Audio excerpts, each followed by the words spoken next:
महाकुंभ में आज का दिन उस वक्त बेहद खास हो गया जब यहां पर सीएम योगी आदित्यनाथ अपने कैबिनेट सहयोगियों के साथ पहुंचे और त्रिवेणी संकुल में कैबिनेट मंत्रियों के साथ स्पेशल मीटिंग की। इस बैठक के लिए कैबिनेट के सभी 54 मंत्रियों को बुलाया गया, जिसमें कई अहम प्रस्ताव पर चर्चा हुई।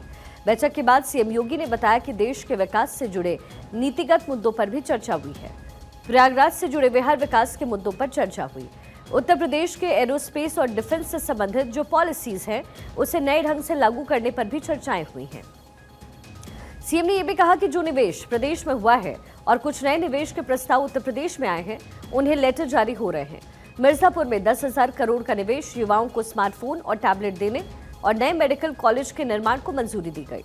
महाकुंभ में कैबिनेट बैठक कर सरकार ने ये संदेश दिया है कि सरकार धार्मिक कार्यों के साथ साथ विकास के कार्यों को लेकर के भी प्रतिबद्ध है और संजीदा है। प्रयागराज और चित्रकूट को मिलाकर के एक डेवलपमेंट रीजन यहां पे हम डेवलप करेंगे। इसके लिए इंफ्रास्ट्रक्चर के लिए जो महत्वपूर्ण होगा वह एक गंगा एक्सप्रेसवे का एक्सटेंशन हम लोग देंगे। गंगा एक्सप्रेसवे प्रयागराज से मिर्जापुर, मिर्जापुर से भदोई होते हुए संत रविदास नगर होते हुए यह काशी, चंदौली और गाजीपुर में पूर्वांचल एक्सप्रेसवे के साथ जुड़ेगा। इसके अलावा वाराणसी और चंदौली से यही एक्सप्रेसवे सोनभद्र को जोड़ते हुए नेशनल हाईवे के साथ जुड़ेगा। तो यह इंफ्रास्ट्रक्चर की दृष्टि से जैसे प्रयागराज में प्रयागराज चित्रकूट डेवलपमेंट रीजन यहां पे हम लोग तैयार करने जा रहे हैं, वैसे ही वाराणसी में भी वाराणसी बिंद एक डेवलपमेंट रीजन वहां पे भी डेवलप करने की कार्रवाई पर नीति आयोग के साथ मिलकर के इस कार्यक्रम को तेजी के साथ आगे बढ़ाया जा रहा है। महाकुंभ में योगी कैबिनेट कई प्रस्तावों को मंजूरी दी गई है। प्रयागराज चित्रकूट डेवलपमेंट रीजन, प्रयागराज में नया कैपिटल रीजन, बागपत, हाथरस, कासगंज में medical college, Ganga expressway extension को मंजूरी, गंगा एक्सप्रेसवे पूर्वांचल एक्सप्रेसवे से जुड़ेगा बुंदेलखंड एक्सप्रेसवे से जोड़ने को मंजूरी, विंध्य एक्सप्रेसवे को भी मंजूरी, यमुना नदी पर एक और ब्रिज का निर्माण, प्रयागराज के पास 4 लेन ब्रिज बनाएंगे, 62 ITI और 5 ट्रेनिंग सेंटर उच्चीकृत होंगे, 40 लाख छात्रों को स्मार्टफोन और टैबलेट, एरोस्पेस और रोजगार पर विशेष चर्चा। तो ये तमाम जो कार्य हैं वो सरकार करने वाली है और इसी को लेकर के प्रयागराज में इस बैठक को रखा गया था। 40 लाख छात्रों को स्मार्टफोन और टैबलेट सरकार देगी। तो तमाम जो योजनाएं हैं उस पर मीटिंग हुई है, उस पर बातचीत हुई है, जो कि सीएम योगी आदित्यनाथ की तरफ से जिसकी अध्यक्षता की गई। प्रयागराज में एक तरफ महाकुंभ का मेला सजा हुआ है, तो वहीं दूसरी तरफ कैसे प्रदेश उन्नति करे और आगे बढ़े, इसको लेकर के विचार विमर्श प्रयागराज में ही किया गया। योगी कैबिनेट ने कई प्रस्ताव को मुहर लगाई है, कई प्रस्ताव पर चर्चाएं हुई हैं और उसके बाद योगी आदित्यनाथ की तरफ से पूजा अर्चना भी की गई। इसके साथ ही महाकुंभ में जो डुबकी है इस मेले में और इस संगम में लगाते हुए जो तमाम कैबिनेट मंत्री हैं वो नजर आए और खुद योगी आदित्यनाथ भी यहां पर मौजूद रहे। तस्वीर भी आपके सामने।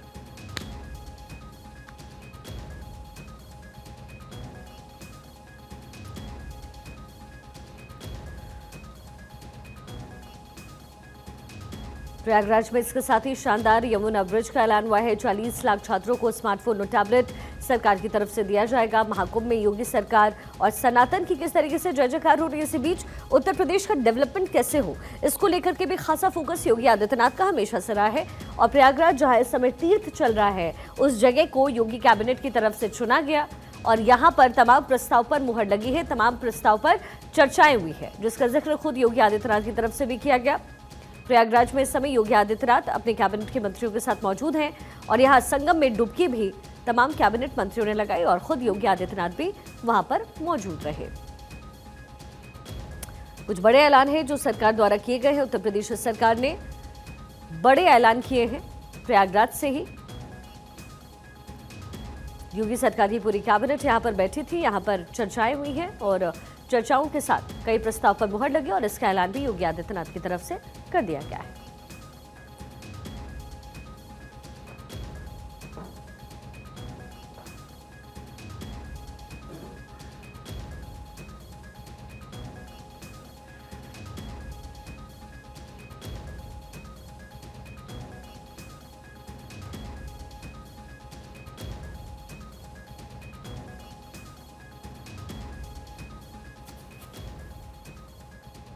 हमारे पॉलिटिकल एडिटर आदित्य नागर इस समय हमारे साथ पूरे विश्लेषण के लिए कनेक्टेड हैं।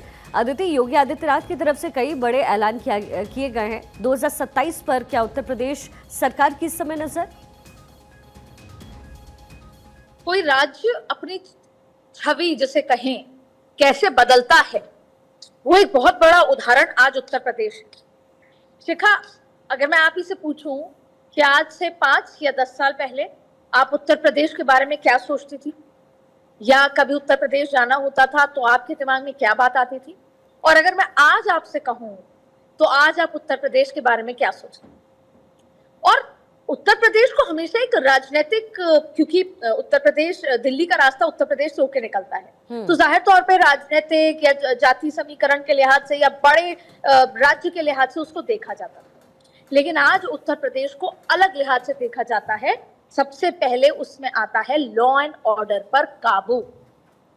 जो भी फैसला हो, कई बार उसे डिक्टेटरशिप कहा गया, लेकिन धीरे धीरे धीरे समय बीतते बीतते उसे जरूरत कहा गया।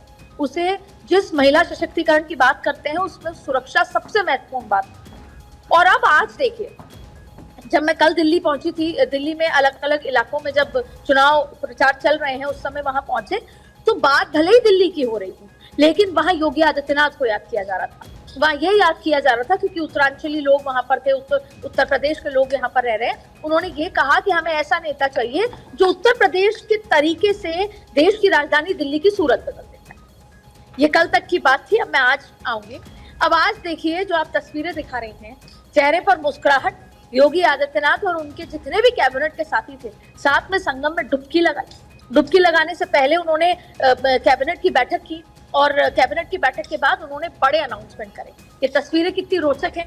परिवार नजर आ रहा है, नाक बंद करके डुबकी लगाई, मंत्रोच्चारण हुए, हवन हुआ, और उसके बाद दोनों डिप्टी सीएम साथ हैं। अक्सर ये मैसेज जाता है कि डिप्टी सीएम और सीएम के बीच में चीजें शायद सामान्य नहीं है, लेकिन ये नजारा बहुत अच्छा है। ये बात अलग है कि अखिलेश यादव ये कह रहे हैं कि संगम का ये त्रिवेणी घाट, ये कोई पॉलिटिकल डिस्कशन के लिए नहीं है, पॉलिटिक्स के लिए नहीं है, लेकिन अब इसमें क्या फैसले हुए वो जानना जरूरी। उत्तर प्रदेश में सबसे पहले तो लॉ एंड ऑर्डर को लेकर जो एक डिपार्टमेंट ऑफ प्रोसिक्यूशन होता है, जहां पर जल्दी जल्दी केस निपटाए जाते हैं, हर जिले में बनाने की बात है। यानी कि उत्तर प्रदेश को एक बार फिर कहीं पर, अगर एक तो नए कानून आए हैं, 3 नए आपराधिक कानूनों को कैसे सीधे सही तरीके से अप्लाई करके लागू करने के साथ साथ जो जल्दी केस का निपटारा हो, तो उस तरीके से एक नए जिसे बोलते हैं डिपार्टमेंट ऑफ प्रोसिक्यूशन, उसके सेटअप करने को लेकर हर जिले में ये बात कही गई है। और ये अगर जमीन पर 60% भी हो जाता है तो आप मानेंगे कि उत्तर प्रदेश जैसे बड़े राज्य में लॉ एंड ऑर्डर को लेकर जो कसावट होगी, मुझे लगता है बाकी जितने भी और राज्य हैं वो इसको मिरर करेंगे। दूसरी बड़ी बात है कि जैसे लखनऊ और उसके आसपास के जो इलाके हैं उसको लेकर कॉरिडोर, डेवलपमेंट कॉरिडोर बनाने का प्लान किया है, ठीक वैसे ही जो प्रयागराज के पास के जो जितने भी जिले हैं, 7 जिलों को जोड़कर धार्मिक कॉरिडोर बनाने का फैसला उन्होंने किया। 10 बड़े फैसले, और उस 10 बड़े फैसलों में आप देखिए इंफ्रास्ट्रक्चर का डेवलपमेंट। और फिर आती है बात जो उत्तर प्रदेश के लिए, उत्तर प्रदेश के वासियों के लिए और पूरे देश के लिए बहुत खूबसूरत। उत्तर प्रदेश भले ही बहुत ज्यादा टॉक्ड अबाउट स्टेट रहा है पूरे देश में, लेकिन अब विदेश में भी रहेगा। क्यों? क्योंकि एरोस्पेस को लेकर, जैसे जब उन्होंने प्रेस कॉन्फ्रेंस की तो हमने सुना कि 2019 में उन्होंने एक एरोस्पेस को लेकर, रक्षा क्षेत्र को लेकर एक पॉलिसी बनाई थी, जिसको 5 साल हो गए 2024 में। अब इसको रिन्यू करेगा, और रिन्यू के तहत बड़े फैसले होंगे। अब आप देखिए, उसमें 1 लाख जॉब्स क्रिएट होंगी। जब डिफेंस के मामले में यहाँ पर इंडस्ट्री सेटअप होंगी, उस और वो इंडस्ट्री दुनिया भर से लोग आकर सेटअप कर सकेंगे। उसमें जमीनों में सब्सिडी भी दी जाएगी, जमीनों में इजी क्लियरेंस दी जाएगा। आप देखिए, विदेशी कंपनी एफडीआई को लेकर बड़ा फैसला किया कि एफडीआई बाहर की कंपनी आकर उत्तर प्रदेश में, तो ऐसे तमाम फैसले हैं जो उत्तर प्रदेश को न सिर्फ देश में बल्कि विदेशों में, पूरी दुनिया में हाईलाइट करेंगे। और सबसे ज्यादा हाईलाइट ये था कि आज संगम पर उन्होंने डुबकी लगाकर ये जो फैसले लिए, ये फैसले नहीं है, ये प्रण है। क्योंकि प्रयागराज में लेने वाला हर जो वचन है, जो हर बयान है, वो शायद एक वचन की तरह होगा जो उत्तर प्रदेश की जनता को भरोसा जाएगा, दिया जाएगा, वादा पूरा किया। बिल्कुल अदिति, और प्रण के साथ साथ कहीं ना कहीं तैयारी भी 2027 को लेकर है, क्योंकि बीजेपी पूरी तरीके से आश्वस्त है और जो योजनाएं योगी आदित्यनाथ लेकर के सामने आ रहे हैं उसमें लोगों की भलाई के साथ साथ कहीं ना कहीं जो रण है पूरे चुनाव का वो भी साधने की ताकत वो रखता है। अदिति, बहुत शुक्रिया इस पूरे विश्लेषण के लिए।